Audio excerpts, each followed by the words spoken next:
Good morning, everybody, and happy Tuesday. Sorry for the little bit of a delay.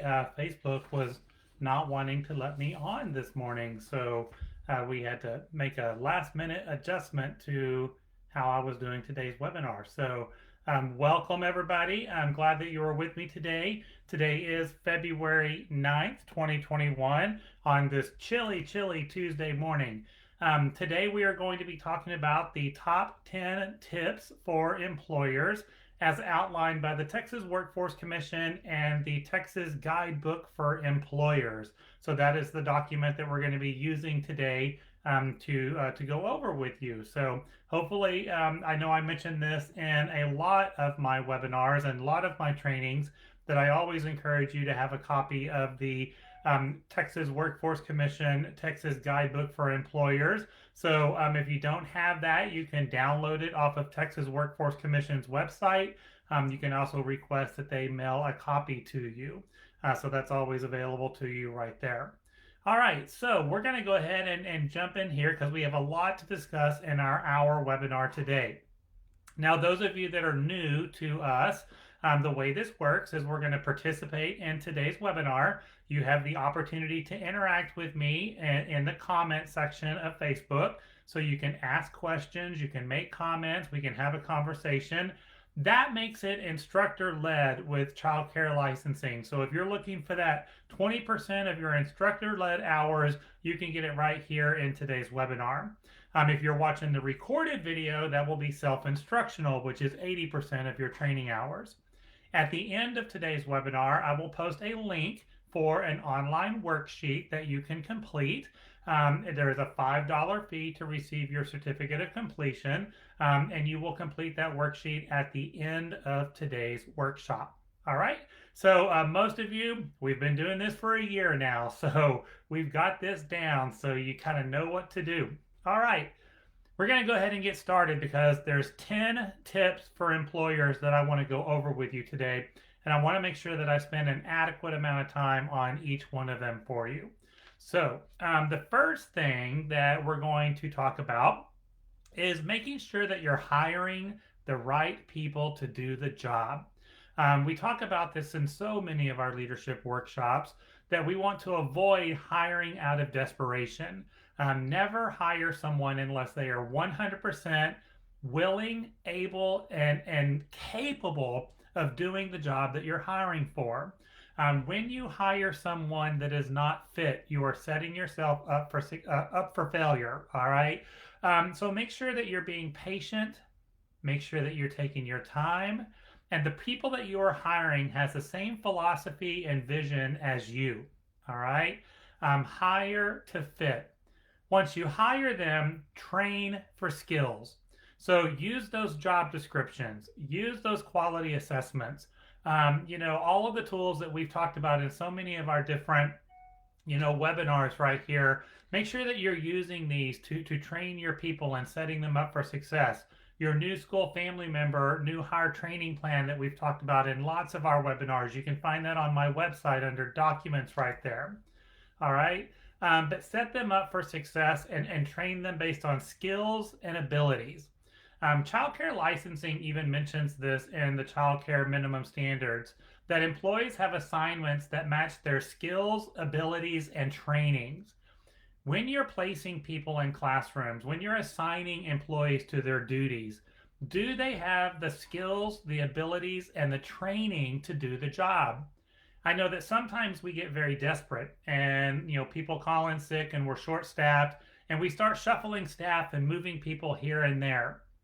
A good leader will always evaluate the skills, the abilities, and the training that that employee has received prior to giving them an assignment. Nobody wants to be placed in a classroom that they're not prepared for. All right. So we're going to hire for fit. We're going to train for skills and constantly be humble and hungry to grow those skills. All right. Just like today's webinar and the webinar I'm doing on Thursday and the webinar I'm going to be doing on Friday and Saturday. It's not about getting your training hours. It's about growing professionally.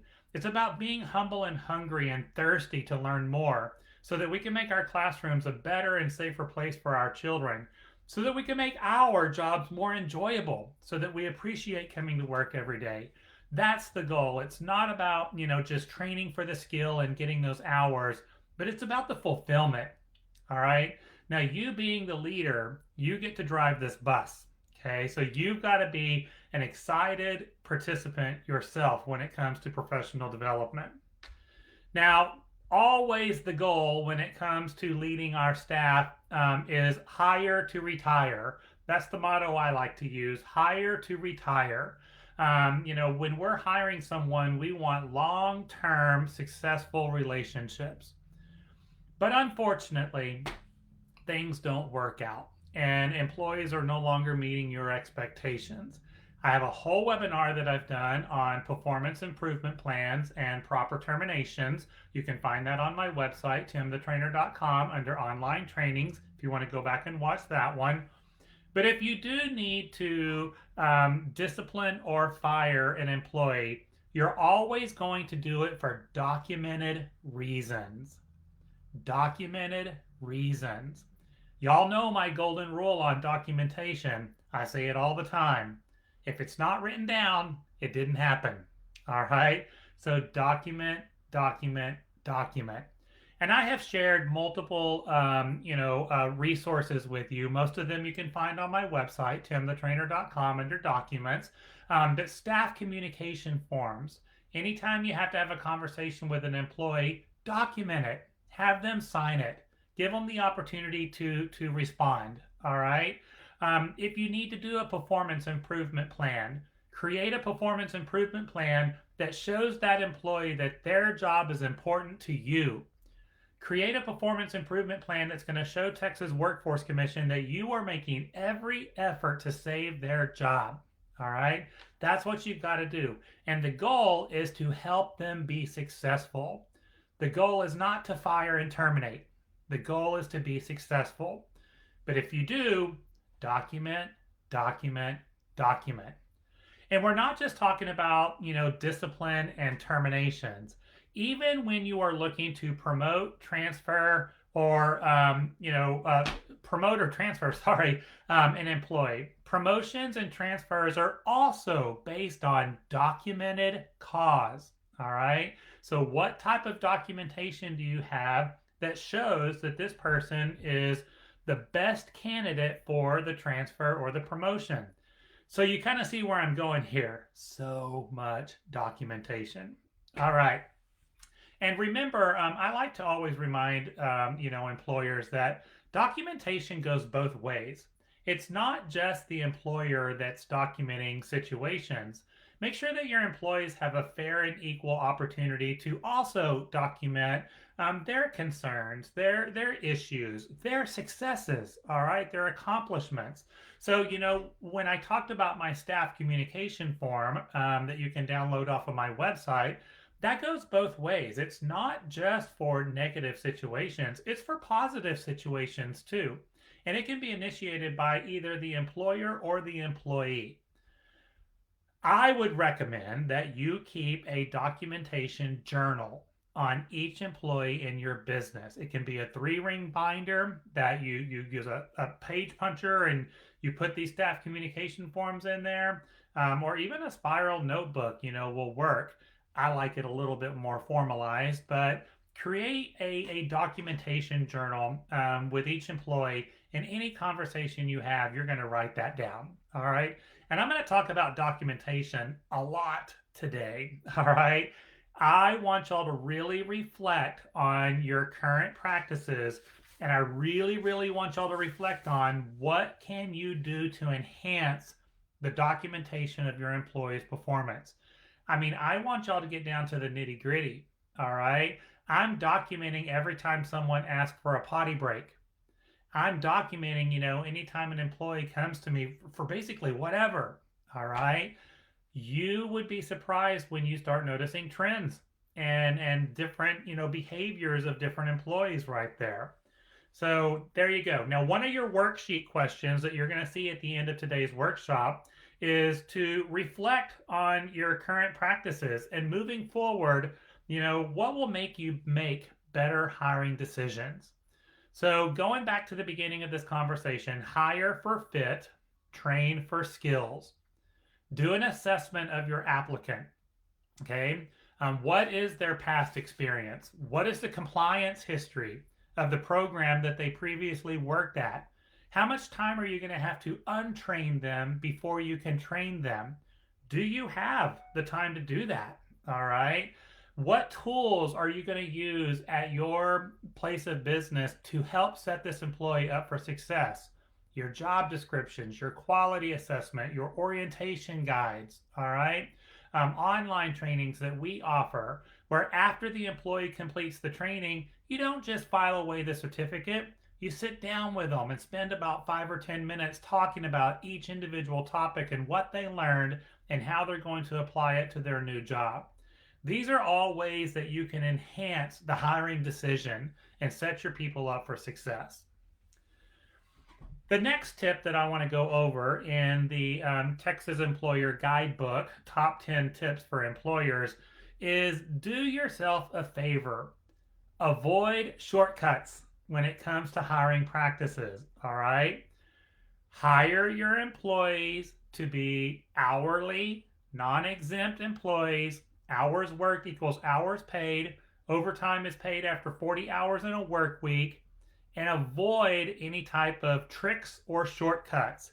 When you start trying to do contracted laborers and salaried exempt employees and you try to start wiggling people into these crazy categories, that is an audit waiting to happen.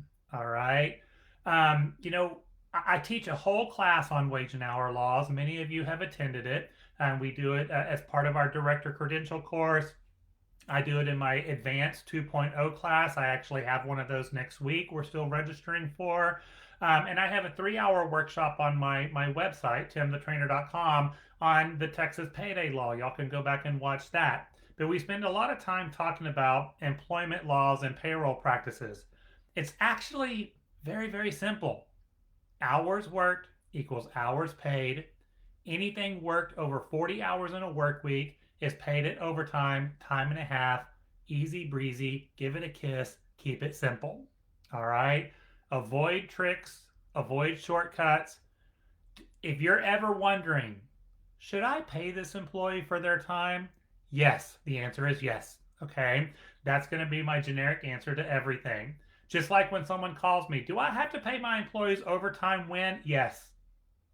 Well, you didn't let me finish the sentence because the answer is going to be yes. All right, so pretty simple right there. That's a pretty quick and easy tip for number 2. So I'm going to go ahead and move on to number 3. And I am a big believer in this one right here. Get as many of your company documents signed and dated by the employee at the beginning of the hire. All right. And make sure those documents stay current. And if you make any changes, get new signatures. Get company documents signed at the beginning of the employment relationship. That way you don't have to worry about it down the road.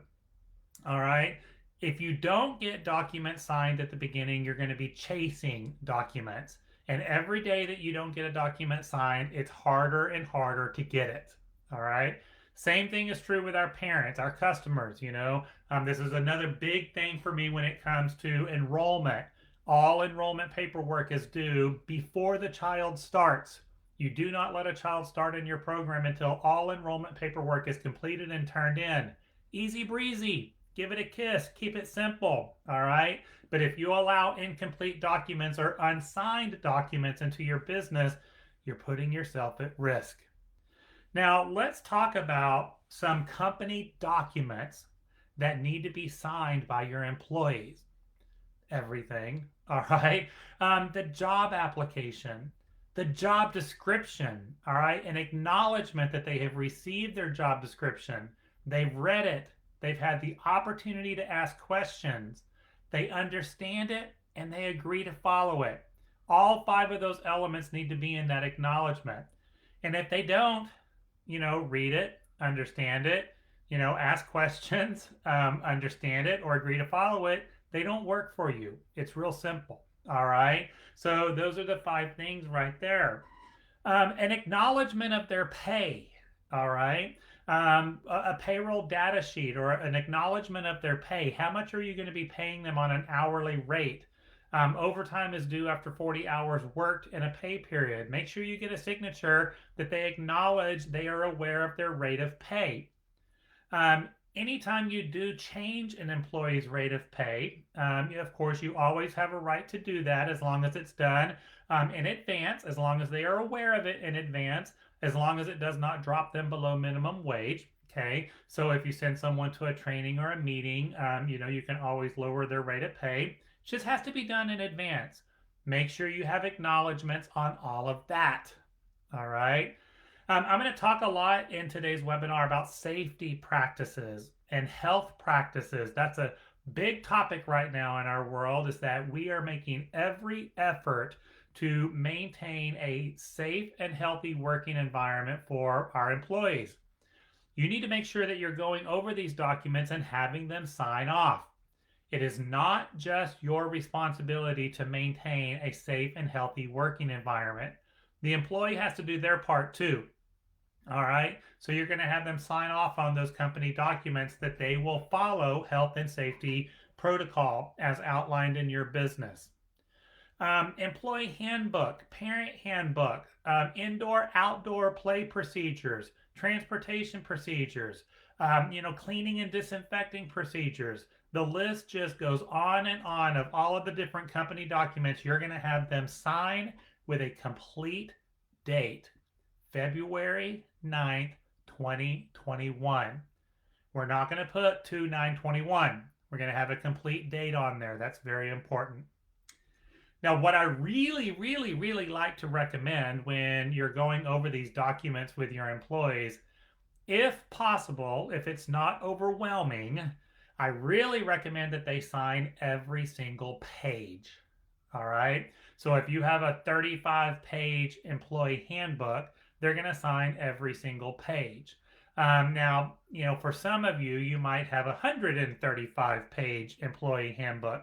That's a lot. That's going to be a little overwhelming. So you're probably going to go with a simple acknowledgement form on that one. But I like it when they can sign every page, because that way they can't come back and say, the policy said something different when I signed the acknowledgement form. If they sign every single page, they're not going to be able to say the policy changed. This is what it said when I signed it. All right.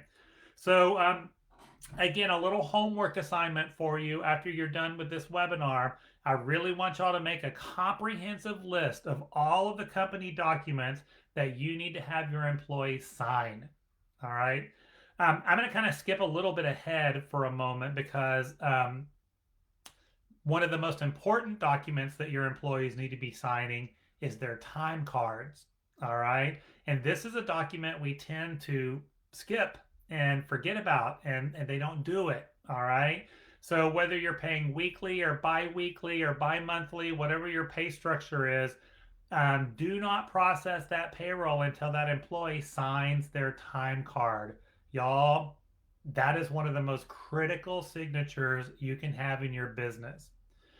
Remember also that an employer can never change an employee's time card unless they have written permission from the employee to do so. All right. So now remember, all hours worked must be compensated. So if your employees stayed late or, hung around for a little bit putting up a bulletin board, if they were suffering for your agency, you have to pay them. All right. You're going to handle that as a performance issue, but the compensation is still due. But if for whatever reason they left the classroom and then they went wandering down the hallway and chit-chatting and gossiping, and they weren't working, and there was 15 minutes on their time card that they did not work, you do not change that unless you have written permission from the employee to do so. All right. And you're going to have them sign off on that on their time card, and then handle it as a performance issue. All right. I even go as far to include in your employee handbook that anytime an employee fails to clock in or out for the day, that is handled as a performance issue. All right. You need to do a staff communication form or a write-up anytime they forget to clock in or out.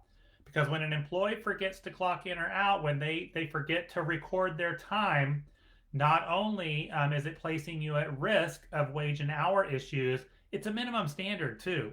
Remember, childcare licensing requires us to have documentation of all of our employees' time spent in your building. So if they forget to clock in or out, you got two state agencies that you're in trouble with. All right.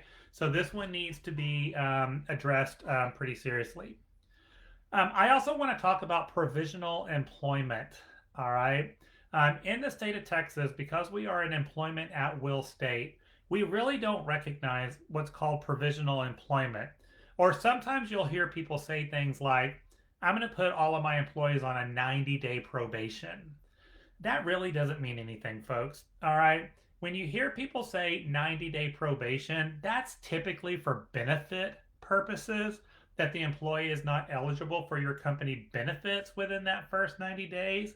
But as far as the employment relationship is concerned, whether they work for you for 2 days, 2 weeks, 2 months, or 2 years, all right, the performance and the separation needs to be handled the same. All right. You hire for fit, you train for skills, you discipline and fire for documented cause. Whether it's 2 days, 2 weeks, 2 months, 2 years, doesn't matter. That's a big tip right there. All right.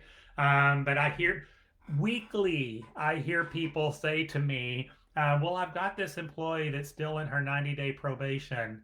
Yeah, we got to stop saying that. It doesn't mean anything. All right. It's not going to help you any. So, yeah.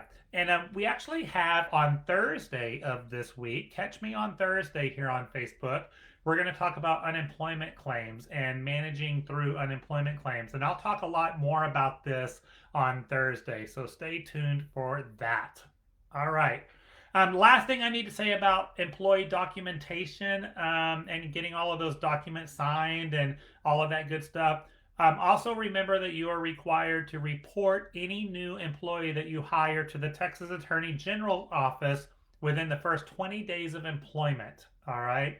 So whether you're doing this manually or your payroll processing company is handling this for you, you need to double check and make sure that this is being done.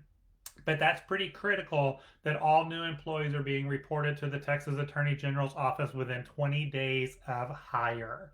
And remember, if you are using a payroll processing company, like, there's so many ADP, Paychecks, whoever it is, there's probably a lag time between when you enter that data into their system and then they do their new hire reporting. You don't want to miss that 20-day window. So get those new employees into the system as soon as possible. All right. So I mentioned, health and safety protocol. All right. Again, in my director credential course, my 4-day class that I teach, we spend quite a bit of time talking about federal, state, and local agencies that you have to comply with. It's not just childcare licensing that we have to keep happy. There's a lot of folks that we have to keep happy on a daily basis. And one organization that we talk about in that conversation is OSHA. All right. And OSHA is a federal agency that focuses on workplace safety. Now, for the most part, OSHA kind of stays out of our business. We don't deal with them very much in the early childhood world. Normally, over the last 30 years, it's been bloodborne pathogens, it's been universal precautions, it's been making sure that you have an exposure plan on file. And all of those items are now covered in the child care minimum standards. So as long as you're following the minimum standards, you should be good with OSHA. However, I predict that in the future, this is going to change. With the pandemic and with the COVID and just, of course, this chaotic year that we have lived through over the last 12 months, I see where OSHA is going to be getting all up in our business. All right. The writing is all over the wall and it's coming. So making sure that you've got good health and safety practices that are clearly outlined and documented and signed is going to be critical. And we've been talking about this all year. You have got to make every effort to make sure your employees know that you are going above and beyond to maintain a safe and healthy work environment. And then hold them accountable too. They need to be doing their part. All right. The fear of a lawsuit, the fear of being accused that someone caught COVID in your school, and either got very, very ill or passed away. That's been lingering over our head for the past year. What I've been telling you over and over again, what type of documentation do you have showing that you are going above and beyond, and then making sure that you're documenting that you're not doing anything that's putting people in harm's way, all right, or adding an extra risk.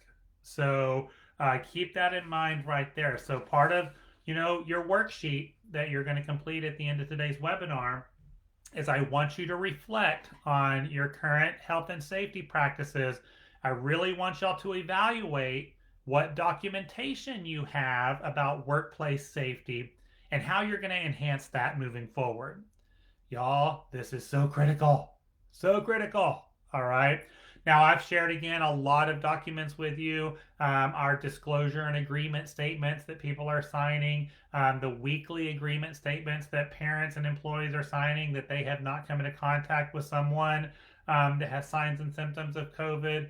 The screening that we're doing, we're still under our Health and Human Services executive order. We're still following CDC guidelines.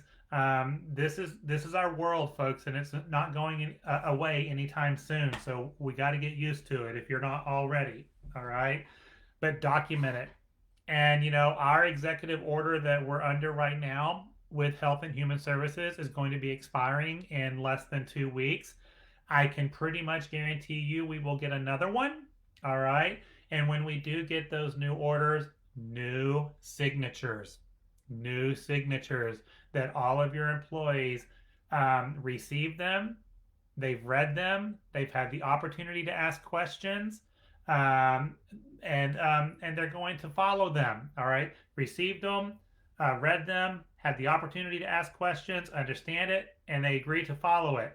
So anytime we have new executive orders, anytime we have new CDC guidelines, you're going to get that. All right. And we got some new stuff coming within the next 2 weeks. We know we do. All right. So you're going to do that. So, and of course, if you need to discharge an employee or terminate an employee for anything work safety related, so health and safety related, once again, very good documentation on that. Now, the other thing that I need to stress right here, and this is applicable across the board, but right now we're talking about health and safety practices, that these policies are enforced in a fair and consistent manner. So if you have one employee not wearing a mask, they need to be disciplined just like anyone else who's not wearing a mask. Okay? So you can't just discipline the assistant teachers if the director's running around without a mask on. All right? So no matter what position they're in, no matter what class they're in, everyone needs to be treated equally and fairly, especially when it comes to health and safety practices. It's across the board, but for this conversation, health and safety practices. All right. So whatever your protocol is, make sure that it's being handled consistently.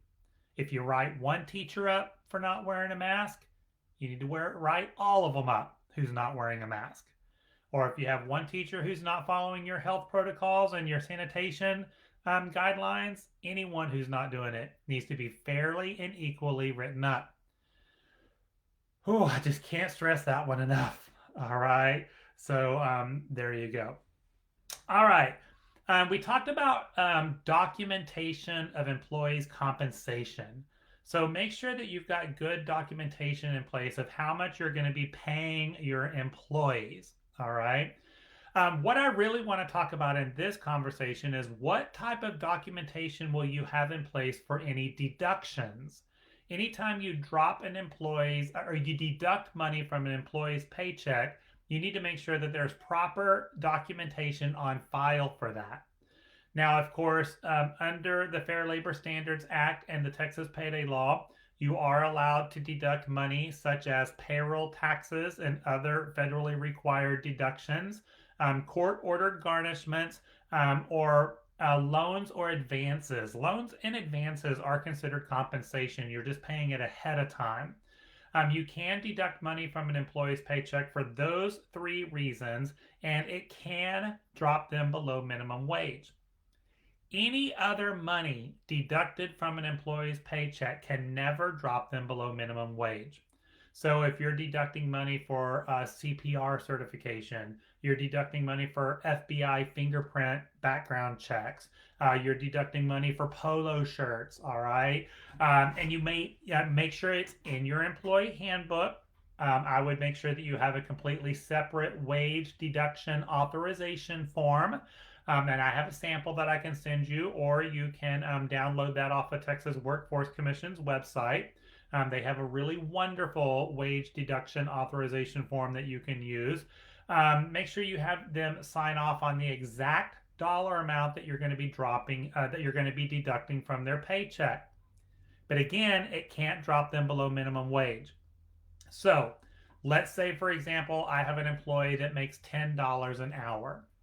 And minimum wage currently on February 9th, 2021, subject to change in the near future, but currently today's minimum wage is $7.25. So if that is my situation and I have an employee with a final paycheck and I need to deduct some of my investment back, all right, I'm going to take the difference between $10 an hour minus minimum wage, which is $7.25.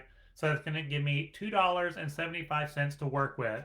I'm going to multiply $2.75 times the number of hours they worked on that final paycheck, and that's how much money I get to deduct. You can't deduct any more than that. All right. So just that's kind of how that works right there. The biggest thing is I really want y'all to reflect on how you're going to better document employees' compensation and better document legal deductions from their paycheck. All right. So going back to the beginning of the website, make sure they sign off on their time cards every other week or however, whenever you're paying your people. Make sure they're signing off acknowledging their hourly rate. You get all that documented right there. Okay. So that's a big tip. And y'all will be surprised how many wage claims that right there will avoid. All right. Just the signing off on their page. Thank you, Megan, for the shout out. Woo! Yay! We love affirmation around here, so that's great. All right, very good. Let's move on. I'm trying to watch our time right here. Unless the employee is clearly, absolutely, and undoubtedly a salaried exempt employee, pay them hourly wages. All right, assign them an hourly rate that is based on their skills, abilities, education, and experience. Pay overtime after 40 hours in a work week. Hours worked equals hours paid. Overtime after 40 hours. Easy breezy. Now, in order to be a salaried exempt employee, they have to fall into an exemption. There are 7 different exemptions in order for someone to be salaried exempt. They have to make a minimum of $35,568. That is the minimum salary for a salaried exempt employee. If they make less than that 35, you have to pay them overtime. All right, no ifs, ands, or buts about it. But they have to be in an executive position. They have to fall into the professional exemption. There's a whole list right there, and we go over that in that Texas payday law training I told you all about earlier. Typically in our early education after school world, I'm just going to keep this simple. Typically the director or the assistant director in the director's absence are the only people that qualify to be salaried exempt. Everyone else strongly recommend that they were hourly. Y'all, that is the cleanest and easiest way of doing this. That's going to keep you out of trouble. All right. And then, like I mentioned earlier, I know I'm being repetitive on this one. Pay overtime, period. Okay. If you're ever asking yourself, should I pay the employee overtime? Yes. It's just yes. All right. Anything over 40 hours worked in a work week. All right.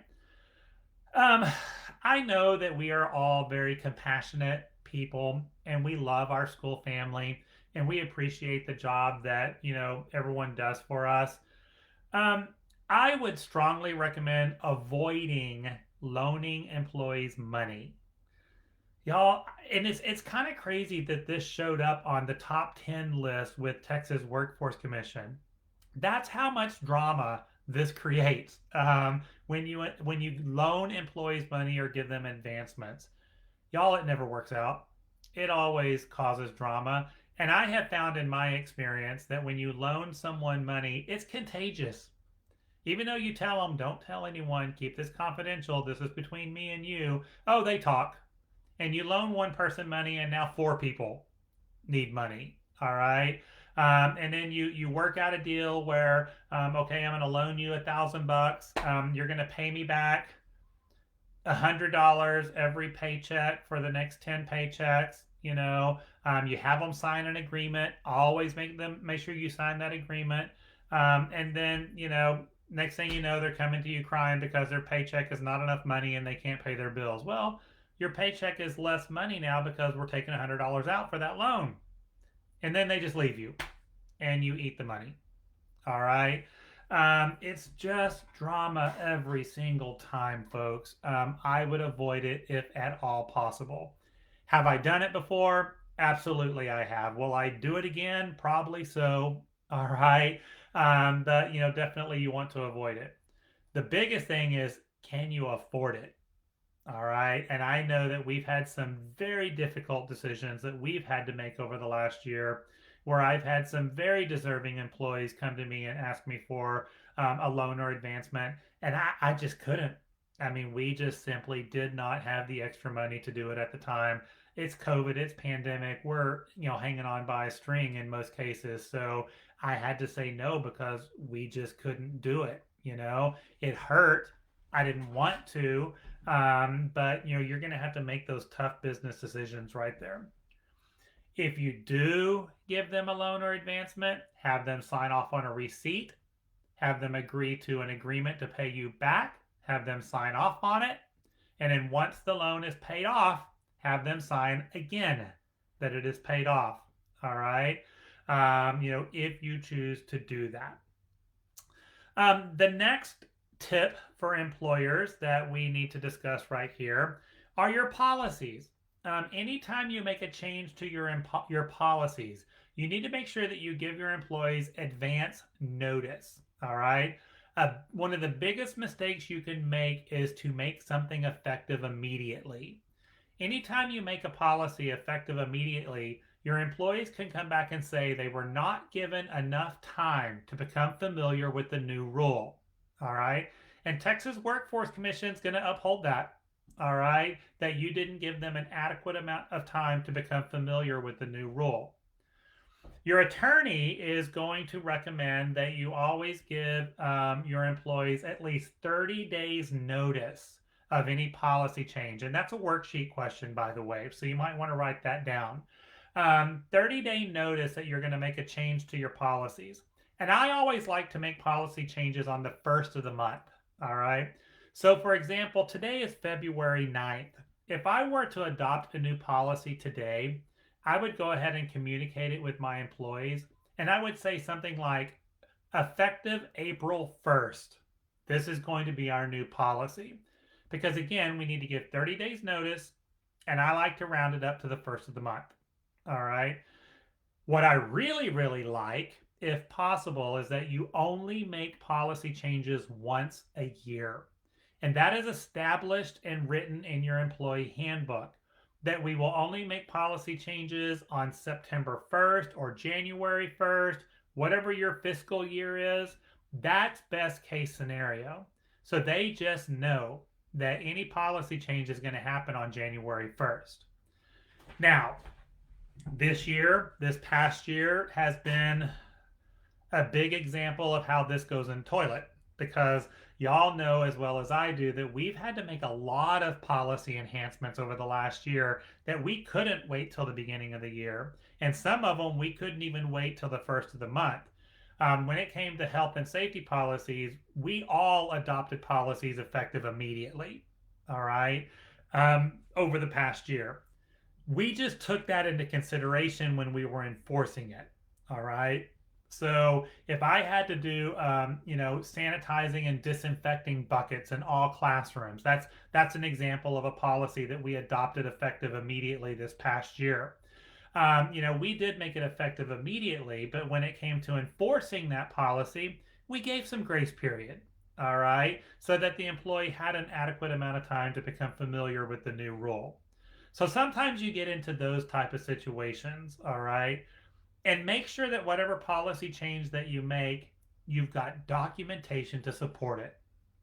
Now, again, in a real world, perfect world setting, you would want to make sure any policy that you adopt or change, are there other organizations similar to yours in your geographical area that has a same or similar policy? And you're going to need to do some research on that. Is there another licensed child care facility or after school program in my area that has a same or similar policy to what I'm adopting? And you want to document who else has that same policy in your area. That way, your employees can't come back and say, I was being asked to do something that was unfair or unrealistic. If other licensed providers in your area are following the same policy, they're not going to be able to do that. All right. So that's pretty important right there. But give advance notice for policy and also benefit changes as possible. So let's talk about benefits for just a second. And again, I know a lot of organizations that had to change their benefit package over the last year, mainly because of cost and affordability. If you make any type of a change to your benefit package, same thing. As much advance notice as possible. 30 days is what the attorneys like. If you can round it up to the first of the month, even better. Okay. If you can do it all at one time at the beginning of the year, even better. All right. So, a big conversation that took place this winter. Do we put a freeze on paid time off? Do we put a freeze on bonuses or raises? Those were some big decisions that a lot of companies had to make this past year. As much advance notice to your employees, the best. All right. If you were forced to make those type of difficult decisions. Otherwise, it could easily turn into a wage claim because in your employee handbook, in your benefit package, you promised these benefits and now you're not delivering. And those benefits are part of the compensation. So if you're not delivering the benefits, you got a wage claim. All right.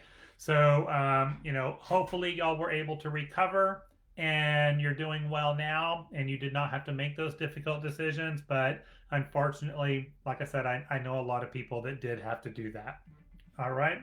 So moving on right there. All right. In order to cut back on the shock and awe and disappointment of your employees, once again, make sure that you treat all employees fairly and consistently. All right. Make sure that they know all of their job related rules and responsibility. Make sure that they know their standards and regulations. And make sure that you're following your policies as close as possible. And we've talked about this in so many of our different webinars. I need y'all to do a very comprehensive review of your policy manuals. I need you to make a list of all policies that you're not enforcing. Okay, write them down, highlight them.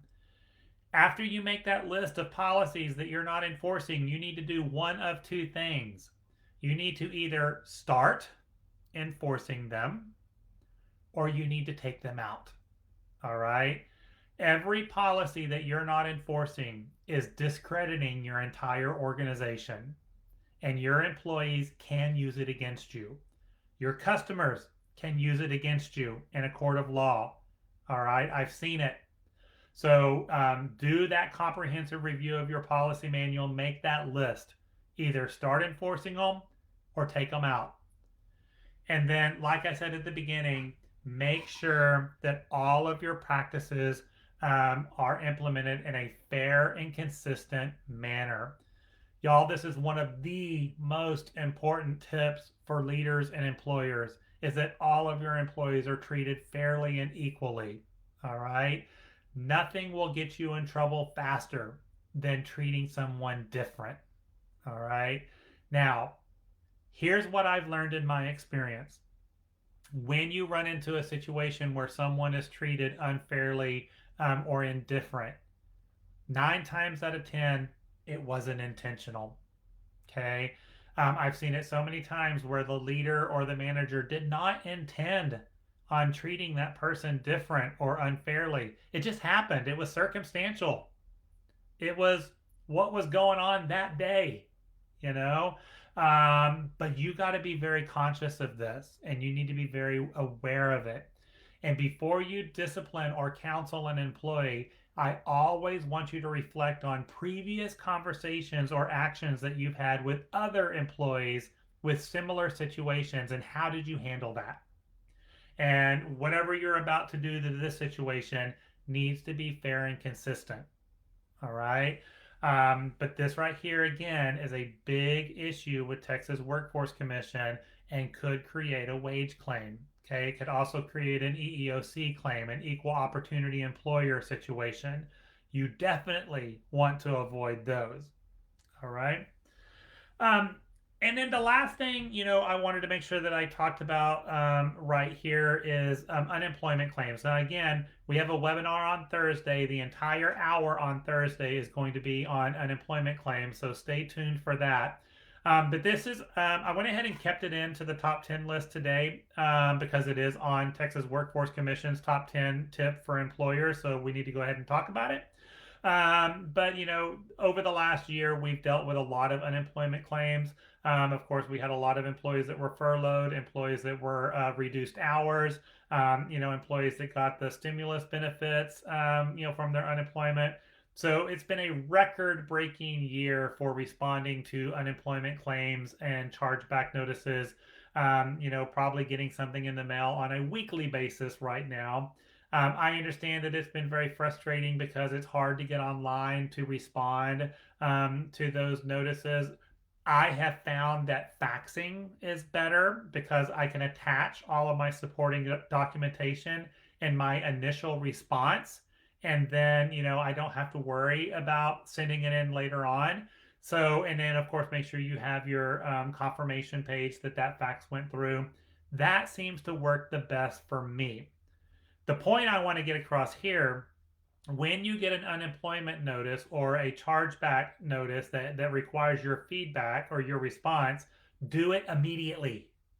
Don't set it on the desk. Don't put it in a pile. Don't, delegate it to someone else. The moment you open that envelope, respond. Okay? The quicker you respond, the better off you're going to be. All right? And Texas Workforce Commission actually looks at that. Your response time matters. All right. So there you go. I got a question. Do you offer insurance for staff in a benefit package? That's a very good question, Elaine. I do. And if y'all go to my website, timthetrainer.com, and go to sponsors, you will see one of my sponsors is Shiloh Group. Give Jimmy a call and they will help you offer either very low cost or no cost to you benefits for your employees. Now, if you want to contribute towards their benefits, you're more than welcome to. Of course, if you have more than 50 employees, then you're subject under the Affordable Care Act to contribute. If you have less than 50 employees, it's totally up to you. But I have found in Elaine's question, when we offer benefits to our employees, it reduces turnover because now they're making an investment into their career with you. And if they get upset and, they want to walk out, they're going to think twice because not only are they walking out on you, but they're walking out on their benefits that they have invested in. All right. So I'm a big fan, and definitely I have seen the benefits of having benefits. Hey, that's a good training topic. The benefit of having benefits. I'll have to write that down. But yes. Now, What I like about Shiloh, the sponsor that I referred you to, is because you get to decide how much you want to contribute. You don't have to contribute anything, but the offer is there for your employees. It's pretty cool. All right. So check it out and see what you can do to offer something to them right there. I will go ahead and tell you on a related topic that according to the United States Department of Labor, the number one benefit that employees want right now is paid time off. All right. So if you can incorporate any type of paid time off into your benefit package, that's what this current generation of employees want. All right. So that's good right there. So take a look at that. All right, so that was a lot of information in one very short hour. Again, I just want to really quickly go back over what's going to be on your worksheet. Hire to retire, reflect on your current hiring practice. I want y'all to reflect on something that you're going to do moving forward to enhance your hiring so that you're hiring for fit, training for skills, and you're terminating and disciplining based on documented cause. All right, so that's a big one right there. Make a list of those company documents that require a signature from your employee. Make sure that you're getting all of those signatures at the time of hire. Don't wait. All right. Enhance your documentation of health and safety practices. How are your employees signing off that they are aware of the expectation for health and safety practices? Make sure that you've got good documentation that the employee is aware of their compensation and that they are signing off on any legal deductions that you're taking from their paycheck, and you're going to reflect on that. Give advance notice for policy changes, 30 days if possible. All right.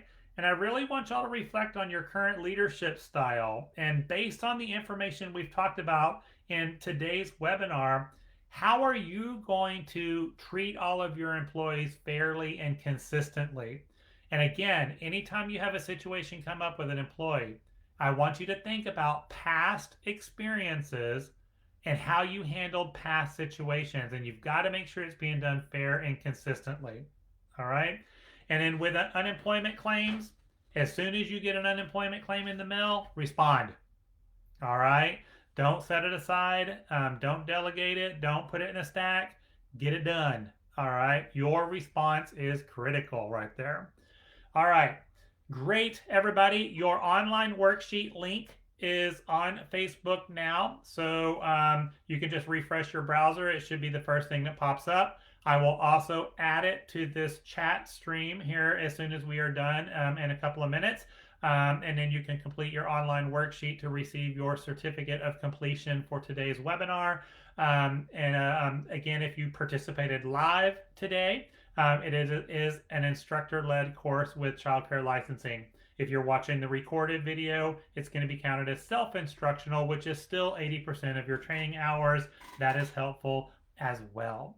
If you came in late to today's webinar, make sure you go back and watch the entire thing. That's pretty important right there. Again, if you missed this or you know someone that missed it, all of our videos are always saved on Facebook. You can go to the top of our page and click on videos. There is a ginormous library of recorded videos. Also, everything is always posted on our website, timthetrainer.com. Go to online trainings. Everything is in alphabetical order.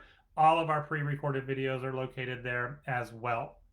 Remember, Thursday, we have a training on unemployment claims. Friday, I'm doing a 3-hour director workshop on handling significant events. You don't want to miss this one, y'all. This is a really, really imperative training for directors and leaders on how to handle significant events the appropriate way. That's going to be Friday from 9 to 12. And on Saturday, I'm going to be doing a teacher workshop, understanding competency, good judgment, and self-control while in the classroom and in the presence of children. Again, such a very important topic on Saturday for your teachers. Next week, I am going to be teaching my Director Credential 2.0 Advanced course, Tuesday, Wednesday, and Thursday from 8 to 3. That one you do need to pre-register. It will be on Zoom. It will not be on Facebook Live. You can find information on that class on my website, timthetrainer.com. It will be virtual, so no in-person training for 2.0. But it's going to be a good one. All right, you guys rock. I love all of you. Thank you for being with me today. Have a wonderful rest of your Tuesday. Stay warm. I don't know what part of the state you're in, but where I'm at, it's supposed to be cold and nasty for the rest of the week and into next week. So stay safe, make safe choices, make healthy choices, and respect one another. We got this, everyone. I'll see you all soon.